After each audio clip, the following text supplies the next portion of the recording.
Hey there, welcome to the DFS Build NBA edition. I am Kevin, getting ready to go over the main slate over at DraftKings for NBA DFS purposes, hopefully to help you win. If I do help you in any way, hit the like button, subscribe to the channel, come join us in Discord, link in the description. All right, let's get to it. Let's go team by team. As we go here, we just got news. Joel Embiid's getting his knee looked at again. He is out, so Tyrese Maxey naturally gets a huge bump.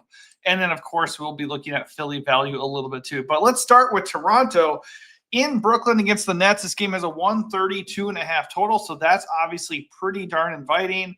The Raptors are 10-point favorites. That isn't so great, but Scotty Barnes looks great up top. He has been a beast, and the Nets are one of the best matchups you can ask for. He's been a little bit quiet the last two games, so I'll hope everybody kind of stays off of him. That'd be fantastic.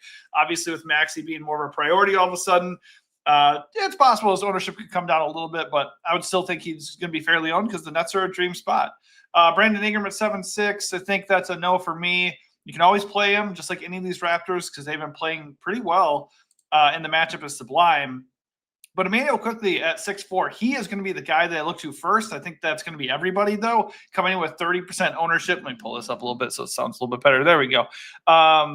So he's going to be owned, but he's a good price. And right now, there isn't a ton of like elite value on this slate. So for a nice lower mid-range option, Emmanuel Quickly looks really good, and he's been fantastic with 35-plus fantasy points in each of his last three games. Big minutes, great matchup, palatable price. The only issue is he's going to be owned. So certainly you can leverage that. I guess you could play Ingram and GPPs. You could go RJ Barrett as well. I think RJ Barrett is more of a friendly play on FanDuel. And right now on DK, it's Scotty Barnes and Quickly for me, with Quickly being borderline core play as things stand. Jakob Poeltl just too limited to trust in. If he randomly gets limited, we can certainly look at Colin Murray Boyles. He could be kind of active and decent off the bench. But at 4.6, I don't really want to do that. The only issue is Mamu is questionable. So if he is out, we could get a significant boost for CMB. And then at that point, at 4.6, I think I would be somewhat interested because you already have limited Boyles. You already have CMB getting a roll off the bench.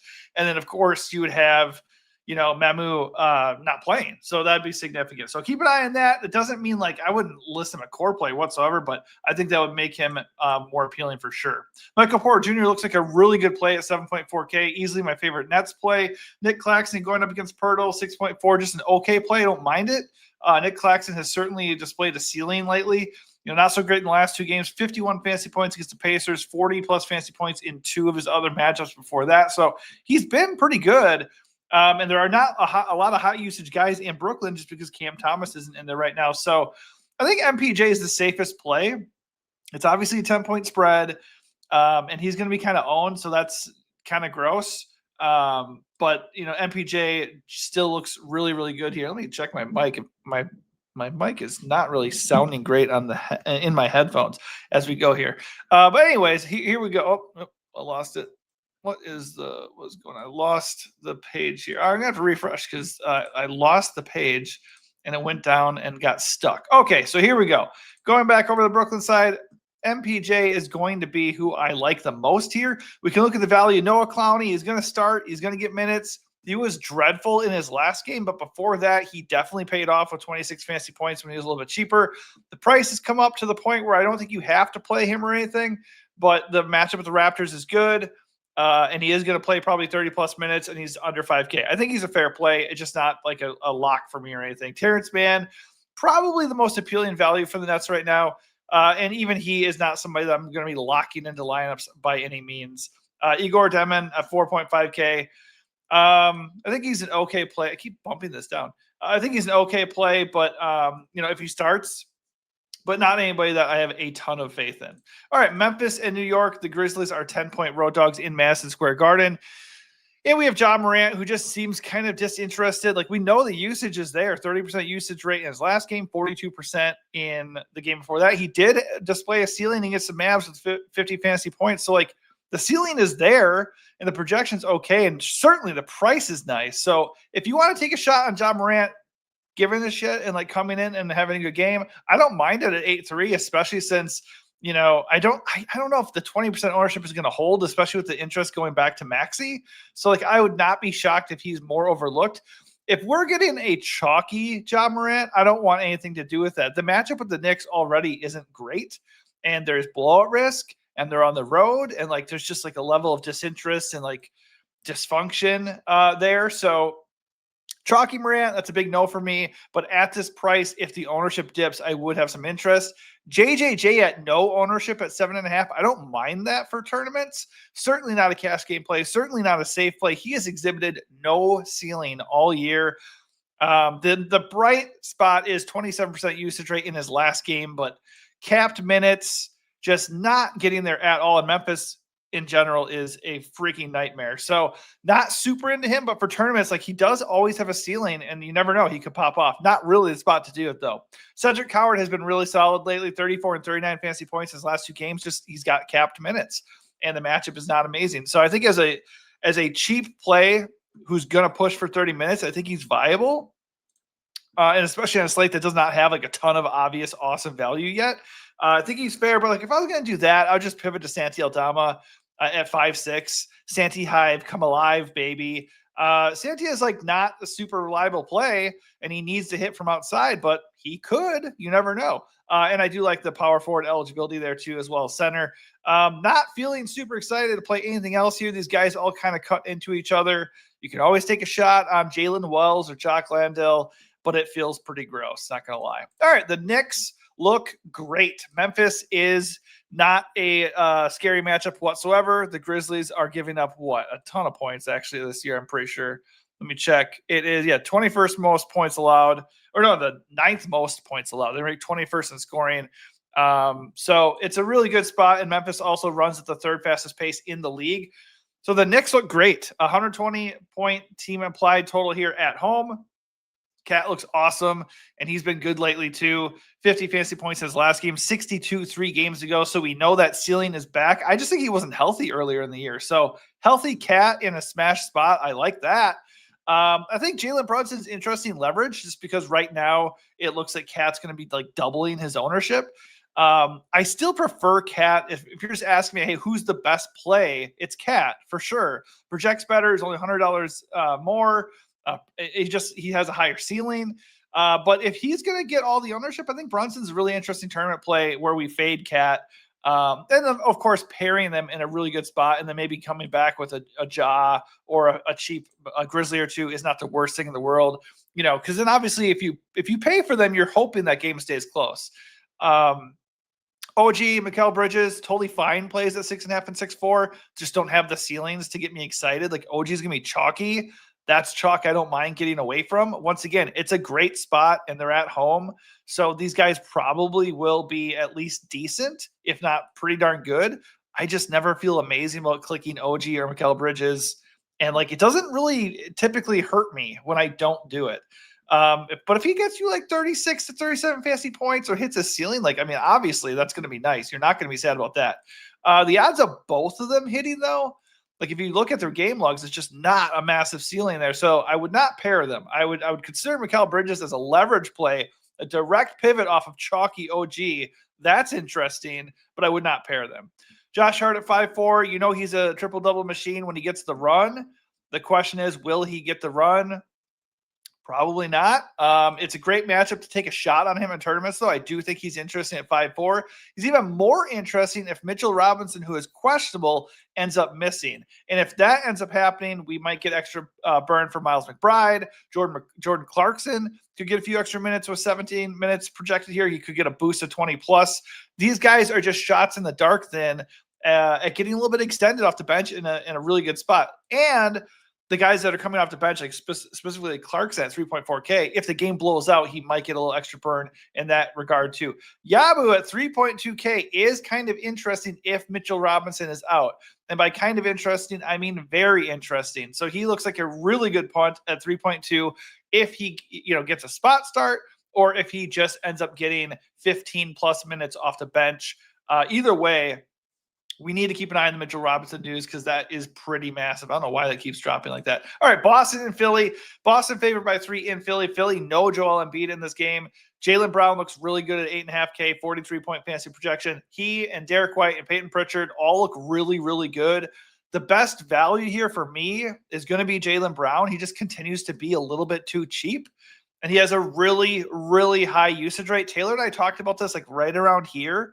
And he had 47, 51, 48. Like he's not nuking to the point where he's getting like 60 fantasy points or anything.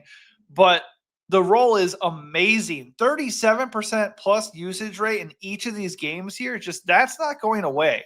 The matchup with Philly is pretty darn good. The Sixers have the sixth fastest pace in the league, and without Embiid, and even with Embiid, they're not that scary defensively. So Celtics Sixers stack looks really inviting. And even if you just want to pair, you go Jaylen versus Maxey or something, that looks pretty good. So Jaylen Brown is my favorite Boston play. And look, he looks great. If you want to get to Derek White or Pritchard, no problem with that whatsoever. Neemias Queta, if he's going to be super owned, I don't mind looking for something a little bit different. You could even try Anthony Simons at a similar price point for half the ownership. Obviously not the same position. So if you don't eat the Queta chuck, you might need to go do something different at center. Having said that, there's no Embiid there. So he's going to get 25 plus minutes in this spot, unless the Sixers opt to go small or something. There's always that. But as things stand, he does look like a fair value. It's not a slate with a lot of inviting value yet. I'm going to refresh NBA Underdog Twitter feed right now to see if we get anything else. There's nothing new coming in just yet. So for now, Queta looks really good at 4.8. I think Simons is interesting as leverage. 32 fantasy points went off in the last game. That's probably about it for Boston. They are at full strength, so not super psyched to go dive for the values beyond Neemias at center. On the other side, Tyrese Maxey coming with the best projection of the slate. I was going to say, obviously, with Embiid in, Maxey at 10-3 was a fade for me. Like, obviously, he still has that crazy usage, 37% last game. Like, he's doing that Jaylen Brown usage right now. And just, come on, man. This guy is crushing every single game. The only issue is he's going to pick up steam now for sure in terms of ownership, and Boston is not a fun matchup at all. They have obviously lost major offensive pieces with Jason Tatum and Porzingis going, but their defense is still good. They play a slow brand of basketball. They have the second best scoring defense in the NBA. They're second inside in terms of allowing points in the paint. They do not give up much in there. So how productive are the Sixers going to be in this spot? I don't know. Like, I'm not going to read too much into it. I'm really going to bet on volume here and the fact that Philly could dictate the pace a bit at home. So I'm in on Maxey. Like, there's not a lot else to pay up for on this slate, like way up high. But in that same breath, I just don't see so much value that we have to play Maxey. Like, if you don't want to play Maxey, I don't think you have to. Inflated price tag, brutal matchup, could be chalky, and there's just not a lot of really good value. That said, he does look like the best high upside play of the entire slate. So I probably will get to him. And as I've said many times in Discord, the second I play Maxey, he busts. So I'll let you know if I end up playing him. Right now, it looks like I probably will. BJ Edge coming 6'9". He just has not been doing well. So, like, he's already hit his rookie wall, apparently. He was crushing early on, and we just thought, like, wow, okay, this guy's a superstar already. I will say, like, the usage rate is going to bump with no Embiid there. So I think he's an interesting tourney play with Maxey getting steam and some of these other guys like Cat and some of the other guys already mentioned. Like, he's not going to be owned. So sub 7K with still no PG-13, no Embiid. I think he's kind of interesting for tournaments. I will be a little bit over where the field's at. Kelly Oubre seems to go off like every game when Joel doesn't play. Obviously, the floor is not amazing, but it's also not like criminally low. If he can get you 30 to 35 fantasy points at 6.4K and that is his bad game, I think that's acceptable. And he does have the ability to get you 45 if he's hitting. Not really the matchup to bet on it, but he is in play with no Joel Embiid. Quentin Grimes, it's kind of a similar deal. Like, he's not going to get as many minutes as Oubre, but similar price. Shooting guard eligible, and point guard eligible, whereas Oubre is just small forward eligible. I prefer Oubre right now between the two, but they're both fair.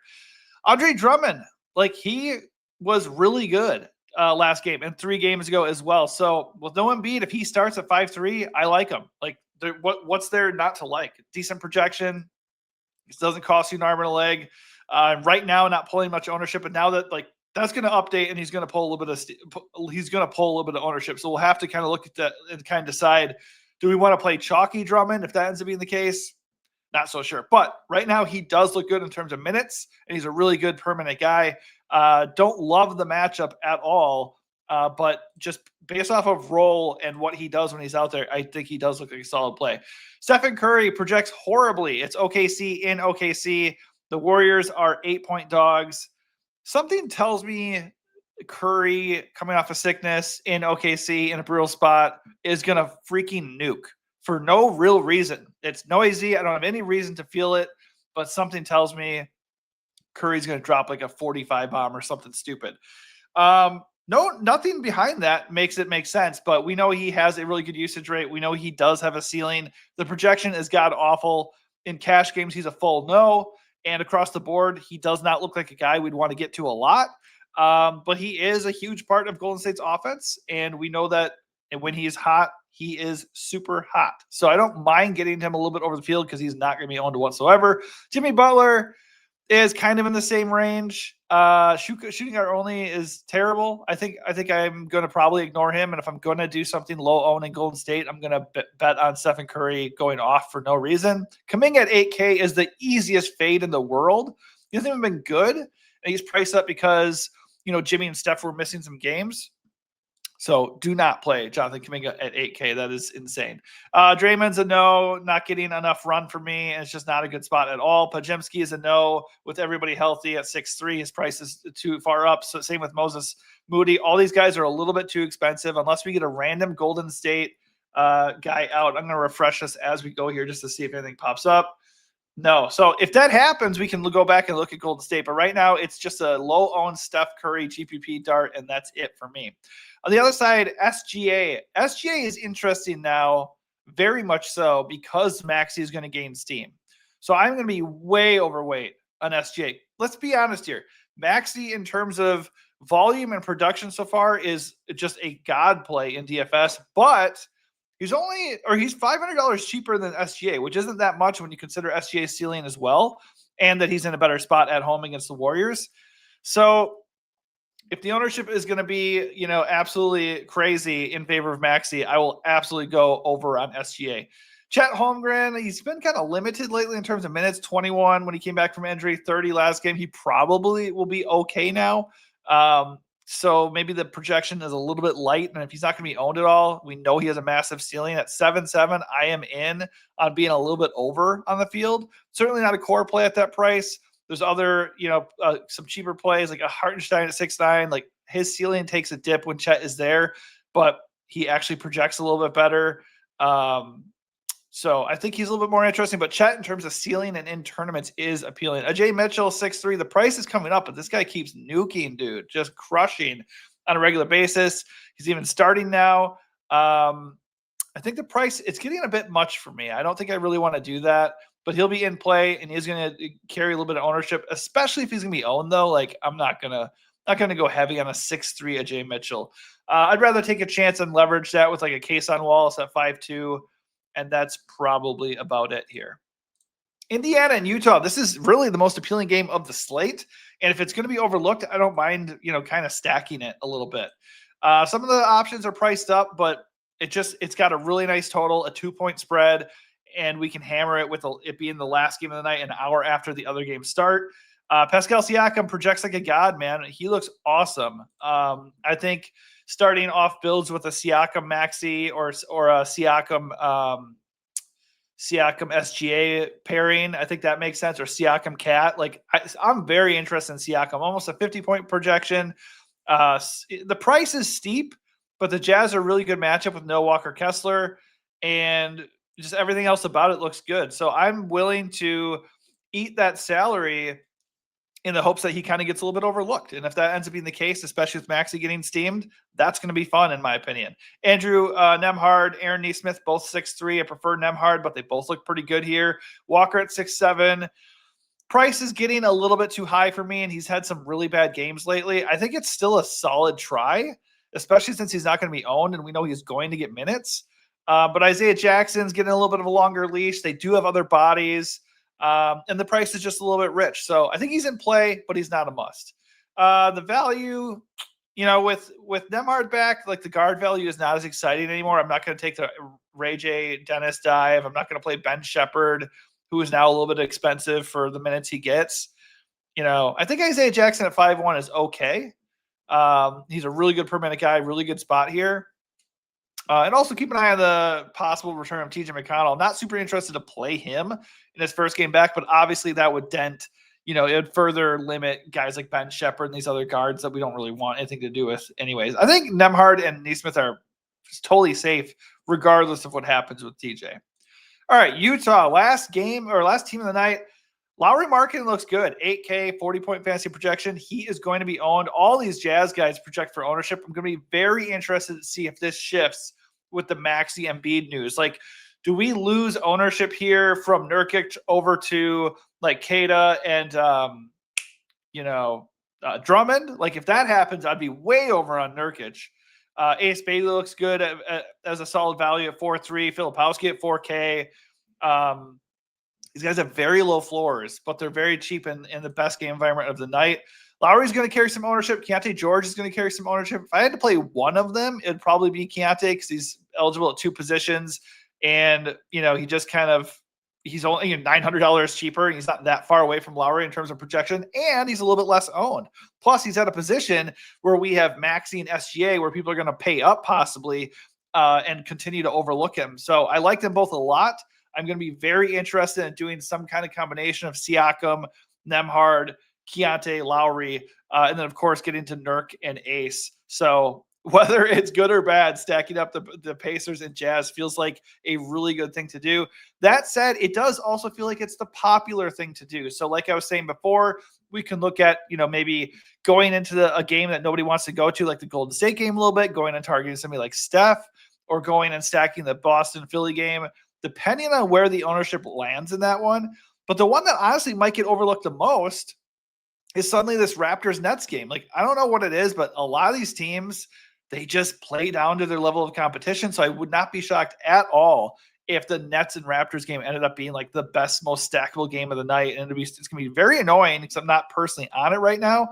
But that is the type of game on this 5-game slate that I think we should be gravitating more towards a little bit, just because where the ownership is falling. Okay, so that does it for me for this overall breakdown.